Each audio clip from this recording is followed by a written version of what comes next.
Boa tarde, turminha. Nossa aula já vai começar. Olá, turminha, tudo bem com vocês? Espero que sim. Vamos lá para o nosso livro APS de língua portuguesa? Hoje as atividades começam na página 78, né? Que está língua, usos e reflexão. Hoje nós vamos voltar a estudar sobre o parágrafo e pontuação. Deixa pro aqui. Vamos lá? A Pro já explicou para vocês que tem textos que são escritos com versos, estrofes e tem rimas.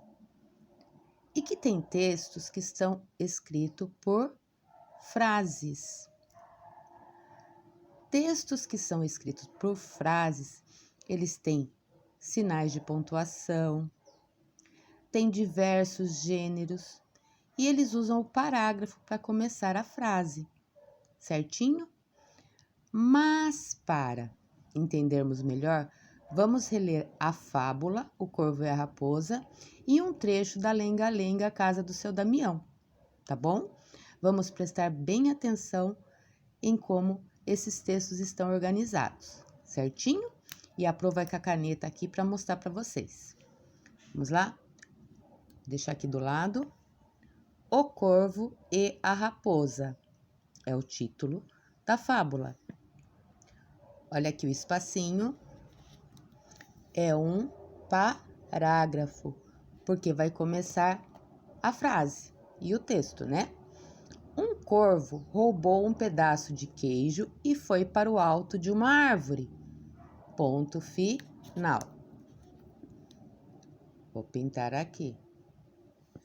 Uma raposa logo quis se apossar do queijo. Tem outro ponto final, ó. Chegou perto e começou a elogiar o corvo. Aqui tem uma vírgula, que é para a gente dar uma pausa na fala, dizendo que ele tinha uma bela voz. Outro ponto final. Aqui tem outro parágrafo e aqui mais um parágrafo. Ouvindo os elogios, outra vírgula. O corvo quis mostrar sua bela voz. Outra vírgula. Abriu o bico para cantar e o queijo caiu. Ponto. A raposa apanhou e foi embora rindo. Ponto final. Certo?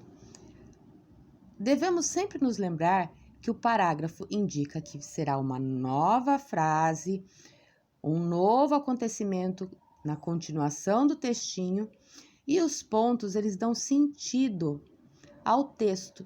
Se a gente ler sem a pontuação, o texto fica sem sentido e as pessoas não vão entender quando lerem o texto, certo? A Pro vai reler novamente agora, tá bom? Respeitando os sinais, tá? E não fazendo intervenção. Olha lá. Um corvo roubou um pedaço de queijo e foi parar no alto de uma árvore. Uma raposa logo quis se apossar do queijo. Chegou perto e começou a elogiar o corvo, dizendo que ele tinha uma bela voz. Ouvindo os elogios, o corvo quis mostrar sua bela voz. Abriu o bico para cantar e o queijo caiu. A raposa apanhou e foi embora rindo. Certo? Sempre devemos saber que a vírgula é para dar uma pausa, para continuar a frase, né, o texto, e o ponto final é quando termina a frase. Texto 2, a lenga-lenga. Também tem um título. Todo texto, seja em língua portuguesa, matemática ou outras disciplinas, sempre tem um título, tá? O texto. A casa do seu Damião. Aqui está a vaca que pisou no cão, que mordeu o gato, que pegou o rato, que furou o saco de grão de feijão, que estava na casa do seu Damião. Aqui é um trecho, tá? Vamos dizer que é uma estrofe lá da casa do seu Damião, que a gente brincou. E tem o quê? Tem rimas, né? Ó, o gato rima com rato. o cão rima com grão, que rima com feijão, que rima com Damião. Também tem aqui, ó, pisou, mordeu, pegou, furou. Também rima, não rima? Então, a lenga-lenga é um texto para brincar, que possui versos. Versos é cada linha do poeminha, né? A estrofe é o conjuntinho de versos que temos aqui, e eles têm rimas e é usado para brincar, né? Na lenga-lenga. E a fábula é um texto curto que tem parágrafo, ponto de pontuação e sempre tem no final a moral da história, que é o ensinamento a nos dar. Agora prestem atenção. 2. Relacione cada ideia a um dos textos. Coloque 1 para indicar a fábula e 2 para indicar a lenga-lenga. Texto escrito em versos. Qual foi? Foi a fábula ou foi a lenga-lenga? Foi a lenga-lenga, né? Então, vocês vão colocar o número 2. Texto com parágrafos. É aquele espacinho. A Pro marcou ali de verde o espacinho. Então, é a fábula. É o número 1. Texto sem rimas. A fábula tem rimas? Não. A lenga-lenga tem rimas, não tem? Então, o texto com rimas é o 2, que é a lenga-lenga. Opa, professora, tá errado. Eu estava esperando vocês responderem. Texto sem rimas é a fábula. E o texto com rimas é a lenga-lenga. 3. Acompanhe a leitura do primeiro parágrafo da fábula feita pela professora. Um corvo roubou um pedaço de queijo e foi para o alto de uma árvore. Uma raposa logo quis se apossar do queijo. Observem como faz a voz da professora cada vez que ela chega ao sinal ponto final. Esse sinal chama-se ponto final. Então, vamos relembrar. Um corvo roubou um pedaço de queijo e foi para o alto de uma árvore. Uma raposa logo quis se apossar do queijo. Cada ponto final marca o fim de uma frase. Contem os pontos e respondam quantas frases há nesse trecho. Então, a gente já sabe que, ó, aqui tem um ponto final e aqui tem um ponto final. Aqui é o parágrafo, né? Vamos lá, pintar direitinho. Ó, um corvo roubou um pedaço de queijo e foi para o alto de uma árvore. Um ponto final indica uma frase. Uma raposa logo quis se apossar do queijo. Outro ponto final, outra frase. Então, temos duas frases, né? Então, o que vocês vão responder aqui? Contem os pontos e responda. Quantas frases há nesse trecho? Há 2 frases. Juntos, leiam o trecho a seguir. A raposa apanhou e foi embora rindo. Quantas frases existem nesse parágrafo? Eu só tenho um ponto final. Olha o parágrafo aqui. Então, vai ser o quê? 1. 4. O ponto final pode indicar que alguém faz uma declaração, afirmando alguma coisa. Mas há um ponto que pode indicar quando ficamos admirados. Observe. Leia a frase bem sério. Aí na casa de vocês vão fazer a cara de sério, tá? E vão ler essa frase. O queijo caiu. Certo? Já fizeram? Vocês vão ver como muda a forma de vocês lerem. Façam a cara novamente de bravo. O queijo caiu. Olha a voz da Pro. B. Leia a frase muito admirado. Admirado é quando a gente está alegre ou espantado, tipo com susto. tá? Quando o queijo caiu, aqui é o ponto final, tá bom? Observe que aqui no B é um ponto de exclamação. Então, vamos lá? Admirado ou espantado, o queijo caiu! De novo, com cara de assustado, espantado, admirado porque seu queijo caiu. O queijo caiu! Esse sinal vermelhinho que tá aqui chama-se ponto de exclamação. Ele pode indicar espanto, admiração, medo ou surpresa, tá? Então, quando a gente vai escrever uma frase alegre, uma frase com medo, uma frase admirado por alguma coisa, tá? Ou quando a gente recebe um presente, abre ele e é aquela surpresa, e você vai escrever isso no papel, o que aconteceu, você usa o ponto de exclamação. Certinho? Agora vamos para a página 80.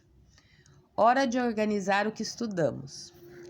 Leia com a professora o esquema e veja os sinais de pontuação que já estudamos. Pessoal, a Pro escreveu lá na outra folha para mostrar para vocês e passou para essa daqui. Mas dá para vocês acompanharem aí. Sinais de pontuação no final de frases.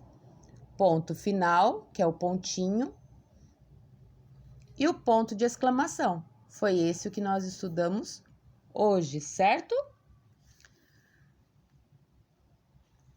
Agora, aqui. Leia a fábula a seguir. O cachorro e o pedaço de carne. Um cão atravessava um riacho com um pedaço de carne na boca. Quando viu seu reflexo na água, pensou que fosse um outro cão, carregando um pedaço de carne ainda maior. Soltou então o pedaço que carregava e se jogou na água para pegar o outro. Não ficou nem com um nem com o outro, pois o primeiro foi levado pela correnteza e o segundo não existia. Moral: não se deve deixar o certo pelo duvidoso. Olha que legal! Vamos ver aí o que quer falar essa fábula pra gente? Ó, o título é O Cachorro e o Pedaço de Carne. O cão, ele estava atravessando um riacho com um pedaço de carne na boca. Vocês sabem que a água, ela é como um espelho e faz o nosso reflexo na água. O mesmo aconteceu com o cão. Aí o cão, quando viu isso, ele pensou que fosse um outro cão. Ele não sabia que era a imagem dele mesmo, que estava carregando um pedaço de carne ainda maior. O que ele fez? Soltou o pedaço que estava na boca dele e se jogou na água para pegar o outro que estava na boca do outro cão, que ele achava que era um outro cão. Mas não era, né? Então, o que aconteceu? Ele acabou perdendo o que ele estava na boca e a imagem que estava no reflexo da água era dele mesmo e ele não sabia, né? A carne dele foi levada pela correnteza e o segundo nem existia. E o que quer dizer essa moral da gente? Não se deve deixar o certo pelo duvidoso. Então, o que ele tinha na boca, ele já tinha. Era só ele segurar e comer, não é? Mas ele, muito ambicioso, quando ele viu um reflexo na água, que ele achou que era outro cão, e a carne estava num pedaço maior, ele queria o que era da outra pessoa. Ou melhor, o que era do outro cão. Só que não existia outro cão. O certo é o que ele já tinha, a carne na boca. O outro era duvidoso, ele não tinha. Então, antes a gente continuar com o que a gente já tem, do que a gente ir atrás do que a gente ainda não sabe se vai ter, né? Copie a moral da fábula, depois converse com seus colegas sobre o que essa moral pretende ensinar. A Pro já explicou um pouquinho a moral para vocês. Aí vocês conversem com a família aí em casa e conversem com ela o que essa moral quis ensinar, o que ela passou para vocês, tá bom? 2. Pinte no texto os espaços que marcam o início de cada parágrafo. Depois, complete esse texto. Esse texto tem Aqui vocês vão marcar a quantidade de parágrafos. Olhem lá. A Pro vai pintar novamente. 1. Quantos parágrafos tem? Pintem aí também, como a Pro pinta sempre o parágrafo, tá bom? E para vocês irem estudando para a gente trabalhar semana que vem na sala de aula, certo? Aí, vocês vão lá na página 81, tá? No cronograma tá marcado até a página 80, mas tem a tarefinha número 3 na página 81 aqui. Olhe lá. Agora é a sua vez de ler trechos da fábula. Quando for chamado, lê em voz alta, seguindo a indicação de como ler. Depois, colocar o ponto adequado no final de cada frase. Ó, aqui. Tá aqui a carinha que vocês vão ter que fazer, tá bom? Ó, muito sério, com muito entusiasmo e muito bravo, indignado. Certo? Aí aqui estão as frases. Vocês vão colocar o ponto final é para quando tá muito sério, ponto de exclamação, a Pro já explicou como que é. Então, vamos ler essa frase aqui.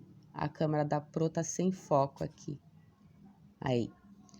Não ficou nem com um, nem com outro, pois o primeiro foi levado pela correnteza e o segundo não existia. Olha como a Pro leu. Então, vocês vão ver qual ponto vocês vão colocar aqui. E não esqueçam de fazer a cara aí, muito séria, certo? Agora a gente vai com cara de entusiasmo, tá? Com muito entusiasmo. Não ficou nem com um nem com outro, pois o primeiro foi levado pela correnteza e o segundo não existia. Qual ponto que é? Agora a gente vai fazer cara de bravo, muito bravo. Não ficou nem com um e nem com o outro, pois o primeiro foi levado pela correnteza e o segundo não existia. Viram só como que muda? Amanhã nós vamos aprender sobre sinônimos e antônimos, tá bom? Boa aula, crianças. Até mais.